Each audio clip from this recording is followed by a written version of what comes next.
Russia के बारे में भी, मतलब कुछ वहाँ पे डेवलपमेंट्स ऐसी हो रही हैं कोई यहाँ? रशिया में तो पहले जमात की कायम है मुख्तलिफ स्टेट्स में, जो रशियन मुसलमान स्टेट्स हैं। रशिया इटसेल्फ जो है, रशिया उसमें भी है, रूस में।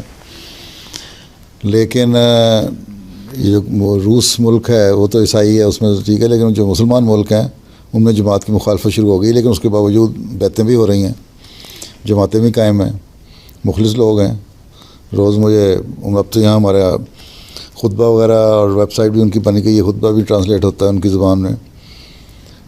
ताल्लुक़ रखने वाले भी हैं, जलसों पे आते हैं। मुझे रोज़ाना डाक में कम से कम 4-5 लोग ख़त भी लिखते हैं।